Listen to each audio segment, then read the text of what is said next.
Hey everybody, some Gadget Guy here, and now that I've spent a couple weeks playing with the Galaxy S6, it's time to share my thoughts. Let's get rid of this box because we gotta talk about this phone. No, really, I'm pretty sure unboxing videos give you syphilis. Anywho, taking a quick tour around the hardware, Samsung has sealed this puppy up tight. The front face holds our 5.1-inch display with a resolution of 2560 by 1440. Under the screen, we've got the home button with an improved fingerprint sensor flanked by back and multitasking capacitive buttons. The top earpiece is decently loud, and the front-facing camera, like the shooter on the Note 4, is also capable of QHD video. Yup, you can shoot higher resolution video from the Galaxy's front camera than you can from the iPhone's rear camera. The non-removable back of the S6 is all glass. We've got that 16 megapixel shooter with image stabilization, next to that the LED flash and heart rate monitor. The right side of the phone houses the power button and the SIM card tray accessed by a pin tool. The left side is home to volume up and down keys. The top of the phone carries the IR blaster to use as a universal remote and a microphone, and the bottom is where you get an iPhone 6.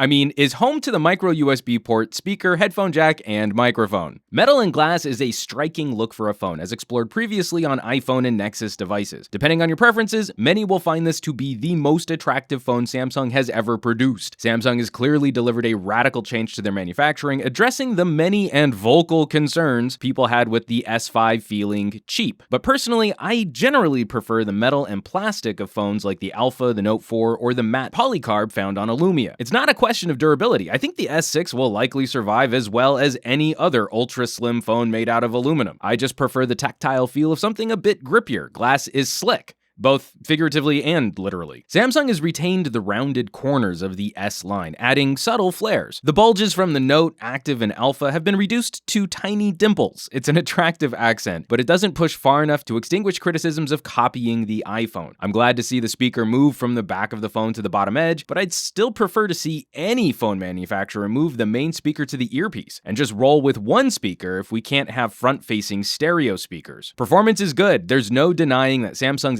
SoC, storage, and RAM upgrades deliver one of the most powerful phones of the year. For all the talk of streamlining the experience, however, I just can't shake software jank. There are just a bunch of apps I can't uninstall, and Samsung services like the calendar still can't be replaced by other apps as the default. I run a lot of services from my phone, mostly social networking, and it's disturbingly easy to force the phone to redraw your home screen shortcuts and widgets. When in an app, the S6 is a beast, and this thing will chew up games for breakfast. But switching between apps can introduce lags and stutters. We can't quite seem to shake those instances in Android where you don't know if the phone actually registered a swipe or a tap. Power saver mode just exacerbated the situation where sliding to unlock the screen would sometimes fail to register, or the volume rocker would just stick and require multiple presses to adjust volume. Power saver is something you'll want to use, however, as the 2,550 milliamp hour battery is a bit on the lean side for all of the awesome tech built into this flagship. Samsung treats thinness as a feature here, which means sacrifices were made to achieve it. I burned about 9% of my battery streaming a half hour of video over Wi-Fi at 50% brightness. By the way, Left Behind is a terrible film. And even with toggling power saver for long stretches throughout the day, the phone is running on fumes after dinner. It would seem that Samsung has built charging into the design aesthetic. Quick charging works really well to top off throughout the day. We just take it for granted that we have to carry a cable or a battery or a car charger anyway, so why make the internal battery bigger, am I right?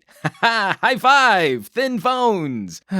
Well, at least we have a built-in solution for wireless charging, and no longer must we futz with cases or expensive optional backplates. It's just an odd combo of pros and cons for TouchWiz. I love ergonomic features like Smart Stay, being able to split screen apps, and the little haptic feedback cues like a vibrating pulse for unread alerts when you pick up your phone. Yet weird things also get mixed in. I really wish Samsung would stop rearranging our settings menus. And someone please leave me a comment if there's a way to permanently keep the app drawer organized by alphabetical order. It won't seem to rearrange when I uninstall an app. Why do I have to do that manually? Cough, cough, iPhone, cough, cough. Also, why remove one of the absolute best features of the alarm in the clock app? When you set an alarm, a pop-up used to tell you how long until it would alert. It was a nice touch to make sure you set it properly. The Galaxy S6 no longer confirms your alarm.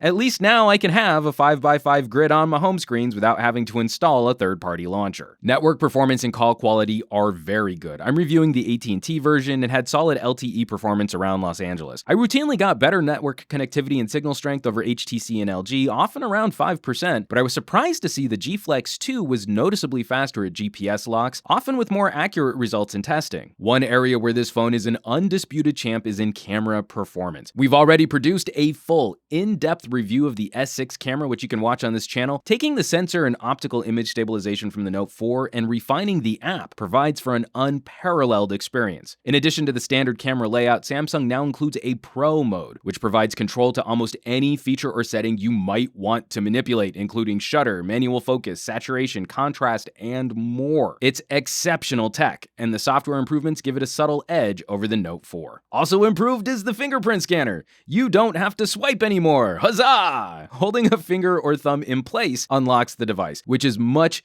easier to implement and use, as the swipe gesture was difficult to balance on the Note 4, especially when trying to unlock one-handed. So, where's that leave us with the Galaxy S6? Samsung built the phone to beat. It'll likely stand as the most popular Android flagship of the year, and marks a significant course correction over the Galaxy S5. However, it's not a one-to-one upgrade over its predecessor. Performance is better, the screen is a little nicer, fingerprint sensor is actually usable, the design feels more premium, and the camera is a noticeable improvement. However, those upgrades came at the expense of a larger removable battery, upgradable storage, and lifestyle features like waterproofing. Say you want tons of storage as inexpensively as possible, HTC and LG will happily sell you a phone with a micro SD card slot. The Galaxy S6 is an excellent phone, but there's a little wiggle room to compete here, depending on what features you care about most. I'll of course leave some links down below this video where you can find more info on the Galaxy S6 and where you can shop this puppy online. As always, thanks so much for watching. Be sure to subscribe for more videos and reviews like these, and I would not be able to continue producing on this channel if you all weren't sharing my videos on social sites like Reddit, Google+, Facebook, and the Twitters. So keep bringing more cool people to the party. Hit that thumbs up button,